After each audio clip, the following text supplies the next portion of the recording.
이제 우리 함께 하나님 말씀 보도록 하겠습니다. 오늘 우리에게 주시는 말씀 민수기 16장 12절에서 35절까지의 말씀입니다. 민수기 16장 12절에서부터 35절까지의 말씀 우리 한 목소리로 함께 합독하도록 하겠습니다. 모세가 엘리압의 아들 다단과 아비람을 부르러 사람을 보냈더니 그들이 이르되 우리는 올라가지 않겠노라. 네가 우리를 젖과 꿀이 흐르는 땅에서 이끌어내어 광야에서 죽이려 함이 어찌 작은 일이기에 오히려 스스로 우리 위에 왕이 되려 하느냐. 이뿐 아니라 네가 우리를 젖과 꿀이 흐르는 땅으로 인도하여 들이지도 아니하고 밭도 포도원도 우리에게 기업으로 주지 아니하니 네가 이 사람들의 눈을 빼려느냐. 우리는 올라가지 아니하겠노라. 모세가 심히 노하여 여호와께 여짜오되 주는 그들의 헌물을 돌아보지 마옵소서. 나는 그들의 나귀 한 마리도 빼앗지 아니하였고 그들 중에 한 사람도 해하지 아니하였나이다 하고, 이에 모세가 고라에게 이르되 너와 너의 온 무리는 아론과 함께 내일 여호와 앞으로 나아오되 너희는 제각기 향로를 들고 그 위에 향을 얹고 각 사람이 그 향로를 여호와 앞으로 가져오라. 향로는 모두 250개라. 너와 아론도 각각 향로를 가지고 올지니라. 그들이 제각기 향로를 가져다가 불을 담고 향을 그 위에 얹고 모세와 아론과 더불어 회막문에 서니라. 고라가 온 회중을 회막문에 모아놓고 그 두 사람을 대적하려 하매 여호와의 영광이 온 회중에게 나타나시니라. 여호와께서 모세와 아론에게 말씀하여 이르시되 너희는 이 회중에게서 떠나라. 내가 순식간에 그들을 멸하려 하노라. 그 두 사람이 엎드려 이르되 하나님이여, 모든 육체의 생명의 하나님이여, 한 사람이 범죄하였거늘 온 회중에게 진노하시나이까. 여호와께서 모세에게 말씀하여 이르시되 회중에게 명령하여 이르기를 너희는 고라와 다단과 아비람의 장막 사방에서 떠나라 하라. 모세가 일어나 다단과 아비람에게로 가니 이스라엘 장로들이 따랐더라. 모세가 회중에게 말하여 이르되 이 악인들의 장막에서 떠나고 그들의 물건은 아무것도 만지지 말라. 그들의 모든 죄 중에서 너희도 멸망할까 두려워하노라 하매 우리가 고라와 다단과 아비람의 장막 사방을 떠나고 다단과 아비람은 그들의 처자와 유아들과 함께 나와서 자기 장막문에 선지라. 모세가 이르되 여호와께서 나를 보내사 이 모든 일을 행하게 하신 것이요 나의 임의로 함이 아닌 줄 이 일로 말미암아 알리라. 곧 이 사람들의 죽음이 모든 사람과 같고 그들이 당하는 벌이 모든 사람이 당하는 벌과 같으면 여호와께서 나를 보내심이 아니거니와, 만일 여호와께서 새 일을 행하사 땅이 입을 열어 이 사람들과 그들의 모든 소유물을 삼켜 산채로 수올에 빠지게 하시면 이 사람들이 과연 여호와를 멸시한 것인 줄을 너희가 알리라. 그가 이 모든 말을 마치자마자 그들이 섰던 땅 바닥이 갈라지니라.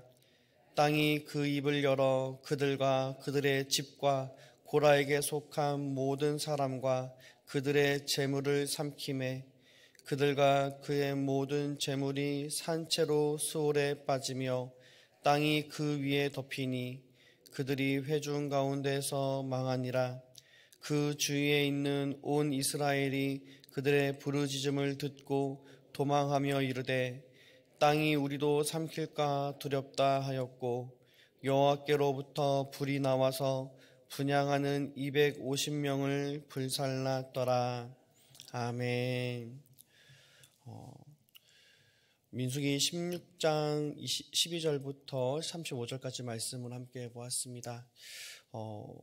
오늘 말씀은 우리 어제의 말씀과 동일하게 고라와 그리고 다단과 아비람의 반역의 이야기를 함께 볼 수 있습니다. 모세가 다단과 아비람을 부르나 그들은 모세의 부름에 거절합니다. 그들은 모세를 비난하며 모세를 향해 우리를 젖과 꿀이를 흐르는 땅에서 이끌어내더니 광야에서 죽게 하려고 한다고 모함을 합니다. 그리고 모세를 향해 우리 위에 군림하려고 왕이 되려 한다라고 모세를 비난합니다. 그들의 말에 모세는 분노하여 하나님 앞에 하나님의 판단을 요청합니다. 저들의 헌물을 받아들이지 말라 기도하며 그는 자신이 그들에게서 아무것도 착취하지 아니하였음을 항변합니다. 그리고 모세는 고라와 그의 모든 무리에게 각자 향로를 가져와 여호와 앞으로 나오라 명령하며 250명이 각각 향로에 불과 향을 담아 회막 입구에 모이게 됩니다. 그럴 때 하나님의 영광이 회중에 나타나게 되고 하나님은 모세와 아론에게 이 회중을 다 멸하겠다 선언하십니다. 그럴 때 모세와 아론은 땅에 엎드리며 하나님 앞에 간구를 하죠. 죄 없는 자들까지 멸하지 말라 하나님 앞에 중보합니다. 하나님은 그때 다단과 아비람, 고라의 무리에게서 회중을 분리하라 명령하시고 모세는 이들의 장막에서 떠나라 회중에게 경고를 합니다. 그리고 나서 모세는 이 반역자들이 자연스러운 죽음이 아니라 전혀 새롭고 특별한 심판으로 죽으면 하나님이 자신을 세우실 것임을 증명할 것이다 선포합니다. 모세의 이 말이 떨어지자마자 땅이 갈라지고 고라, 다단, 아비람과 그 가족들 그리고 그에게 속한 모든 소유가 땅에 삼켜지게 됩니다. 그들을 삼켰던 땅은 갈라졌던 땅은 다시 닫히게 되죠. 하나님의 명백한 심판이 드러나게 된 것입니다. 그 일이 있을 때 동시에 250명의 향로를 들고 있던 사람들도 역시 불이 나와서 하나님께서 불로 심판하는 것을 보게 됩니다. 오늘 말씀은 하나님을 인정하지 않고 하나님의 뜻에 반역했던 사람들의 최후를 우리 볼 수 있습니다. 하나님의 엄중한 심판 앞에 그들의 죄가 낱낱이 드러나게 된 것이죠. 오늘 이 고라와 다단, 이 아비람의 모습을 통해 우리는 반면교사 삼아야 될 줄 믿습니다. 그렇다면 우리가 경계해야 될 신앙의 모습들은 무엇인지 오늘 함께 살피며 우리 자신을 하나님 앞에 있는 모습 그대로 돌아보며 나아가는 시간 되기 바랍니다. 오늘 본문 말씀 12절에서 14절까지의 말씀을 보면 모세가 엘리압의 아들 다단과 아비람을 부릅니다. 그랬을 때 그들이 모세의 부름에 거절하며 모세를 향해 하는 말이 있습니다. 그것이 13절에서 14절 말씀인데요. 우리 13절과 14절 말씀 다시 한번 보겠습니다. 네가 우리를 젖과 꿀이 흐르는 땅에서 이끌어내어 광야에서 죽이려 함이 어찌 작은 일이기에 오히려 스스로 우리 위에 왕이 되려 하느냐. 이뿐 아니라 네가 우리를 젖과 꿀이 흐르는 땅으로 인도하여 드리지도 아니하고 밭도 포도원도 우리에게 기업으로 주지 아니하니 네가 이 사람들의 눈을 빼려느냐. 우리는 올라가지 아니하겠노라. 다단과 아비람이 모세를 대적하는 그 이유에 대해서 두 가지로 말합니다. 첫째는 모세가 자신들을 젖과 꿀이 흐르는 땅, 이집트이죠. 애굽에서 이끌어내어 광야에서 죽이려 하고 있다는 것입니다. 그리고 둘째는 모세가 젖과 꿀이 흐르는 땅으로 인도하지 않고 자신들을 광야에만 머물러 있게 한다는 것이죠. 이 말은 단순한 불평이 아닙니다. 그들의 반역이 하나님 앞에 큰 진노가 되고 하나님이 그들을 심판할 수밖에 없었던 것은요, 그들은 지금 출애굽 자체를 부정하고 있기 때문입니다. 하나님께서 이스라엘 백성들을 애굽에서 건져내신 것은 하나님의 은혜요, 하나님의 역사하심이었습니다. 하나님께서 모세를 통해 그들을 이집트에서 건져내기 전에 그들이 처한 상황은 어떠하였습니까? 그들은 자신들의 자녀를 아들이면 죽여야 되는 그런 끔찍한 상황 가운데 있었습니다. 억울하게 종살이하고 있었습니다. 그들의 신음이 너무나도 부르짖음이 심해서 하나님께서 그들을 긍휼히 여기시고 아브라함과 조상들에게 한 약속을 기억하시며 그들을 위로하시고 그들을 구원해 내신 것이 출애굽이었습니다. 그들에게 있어 애굽은 추억할 만한 곳이 결코 아닙니다. 그들이 있는 애굽은 눈물의 자리, 절망의 자리, 죽음의 자리였지 결코 젖과 꿀이 흐르는 땅이 될 수 없었습니다.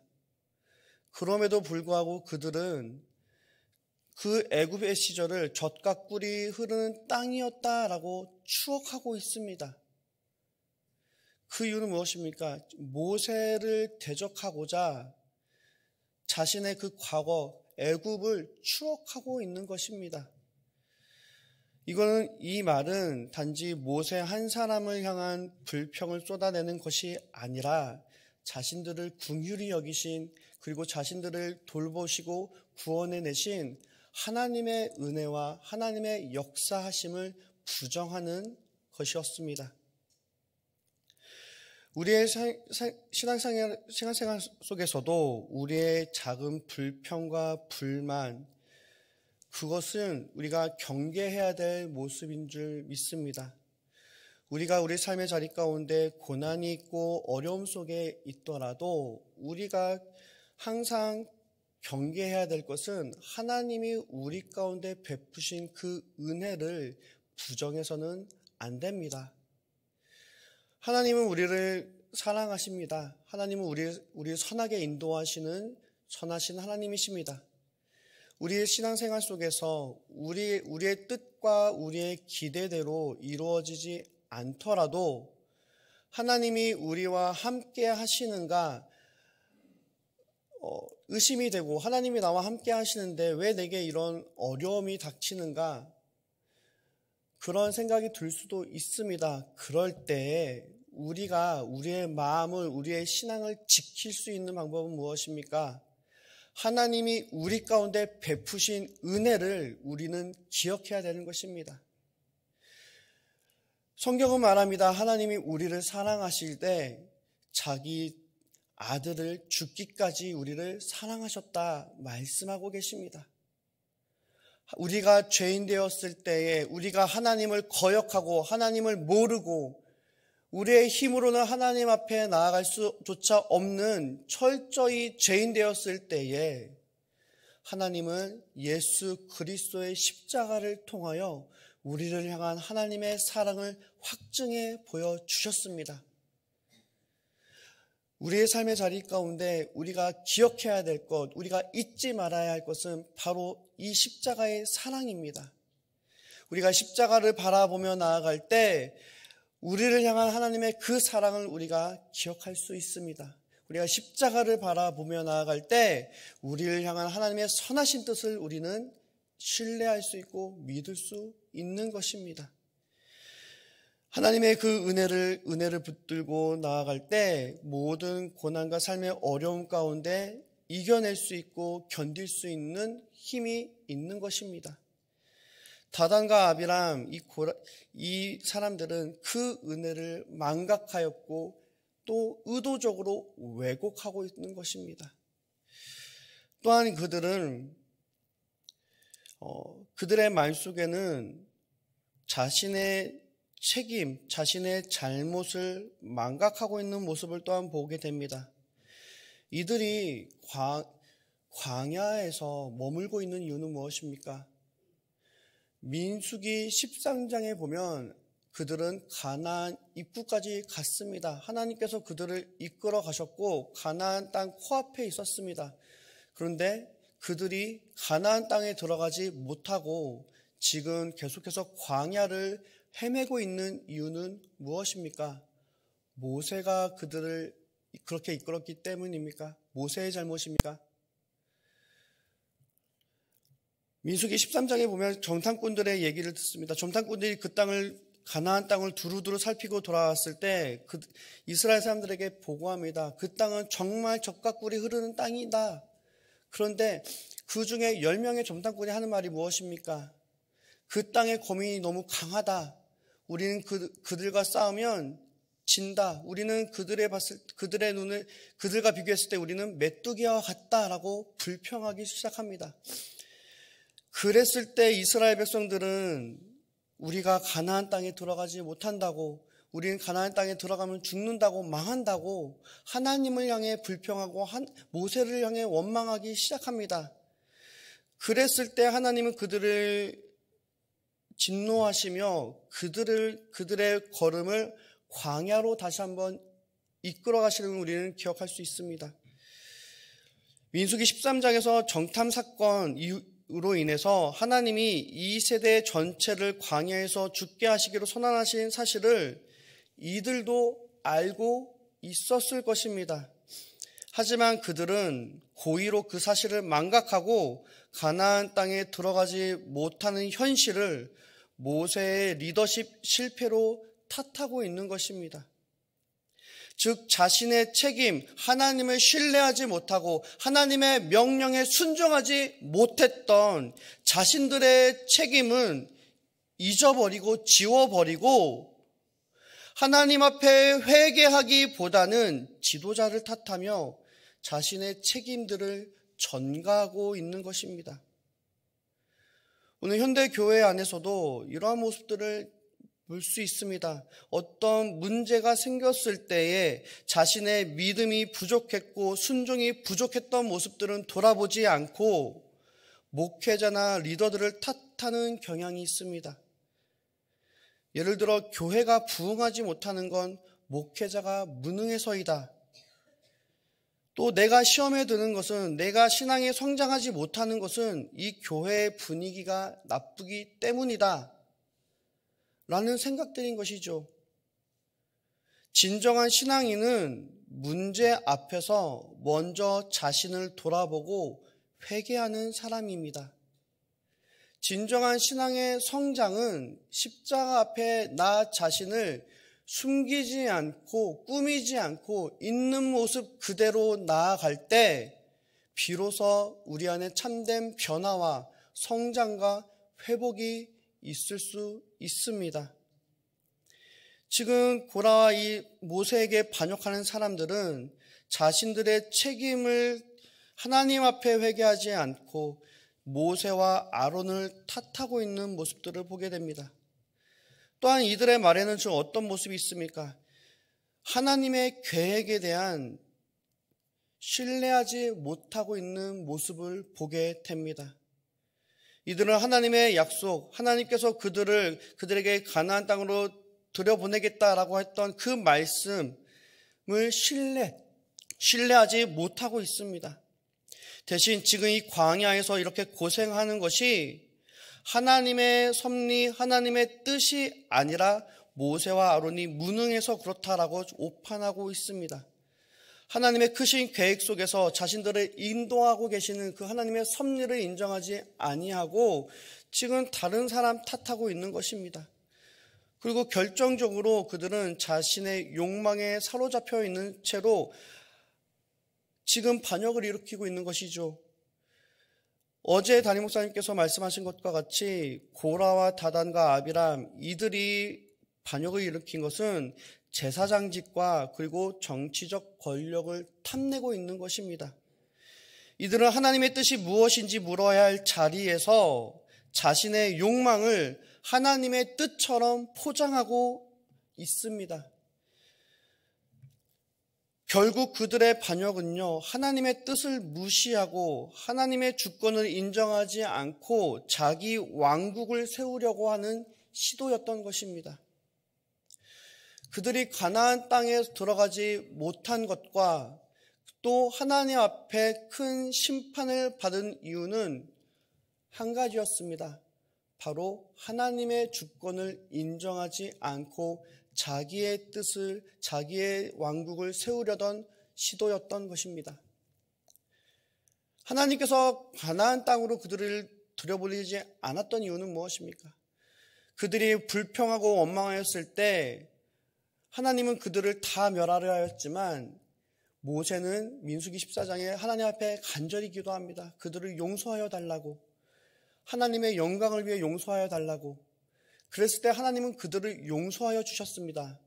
그런데 하나님은 그들을 용서하였지만 결코 그들에게 가나안 땅으로 들여보내지 않고 광야의 시간으로 허락해 주고 계십니다. 그 이유는 무엇입니까? 가나안 땅은요, 단지 그들이 집 짓고 살 그런 장소가 아닙니다. 가나안 땅에 하나님께서 가나안 땅을 그들에게 약속하신 이유는요, 그곳에서 하나님의 백성답게 살고 하나님의 나라를 세우기 위한 약속이었던 것입니다. 그렇다면 그 가나안에 들어가기 위한 기본 전제는요, 하나님의 주권을 인정하는 것이었습니다. 나의 생각, 나의 뜻 내려놓고 하나님의 뜻대로 순종하는 삶, 그래서 거룩한 나라, 거룩한 백성이 되는 것이 목적이었습니다. 그들은 가나안 입구에서 하나님의 주권을 인정하지 않고 순종하지 못하고 자신의 뜻을 고집하였습니다. 그래서 하나님의 뜻, 하나님의 말씀 앞에 순종할 수 있는 그 훈련의 장소인 광야로 다시 들어가야만 됐던 것이죠. 그런데 그들은 하나님의 그 뜻을 깨닫지 못하고 회개하지 못하고 자신의 잘못을 잊어버린 채 자신을 돌아보지 않고 모세 탓, 아론 탓하면서 자신의 왕국을 세우려는 시도를 끊임없이 일으키고 있는 것입니다. 그 결과 하나님은 그들을 심판하셨던 것입니다. 오늘 우리의 삶의 모습 속에, 우리의 신앙의 모습 속에 이 고라와 다단과 아비람과 같은 모습들은 없는지 두렵고 떨리는 마음으로 우리 자신을 돌아보길 원합니다. 우리가 하나님의 뜻 앞에 온전히 철저히 순종하고 우리가 하나님 앞에 회개해야 될 모습들이 있다면 하나님 앞에 예수 그리스도의 십자가 앞에 온전히 나아가실 수 있는 저와 여러분들 되어지기 원합니다. 우리의 욕망을 하나님의 뜻으로 포장하지 않고 하나님의 뜻 앞에 우리의 생각, 우리의 고집들을 철저히 포기할 수 있는 은혜가 있길 원합니다. 그럴 때에 하나님의 선하신 은혜와 역사가 우리 공동체 가운데, 우리의 신앙 가운데 가득 나타나게 될 줄 믿습니다. 우리의 삶의 자리에 오늘 하나님의 뜻을 따르는, 하나님의 뜻 앞에 하나님의 세우신 질서를 존중하고 하나님, 나의 생각과 나의 뜻을 하나님의 뜻으로 포장하려고 하는 그런 유혹을 우리가 경계하며 우리가 주님 앞에 있는 모습 그대로 십자가를 바라보며 십자가 안에서 우리가 온전히 새로워지고 온전케 되어지는 그런 은혜를 누리실 수 있는 저와 여러분들 되시기를 주님의 이름으로 축복합니다. 함께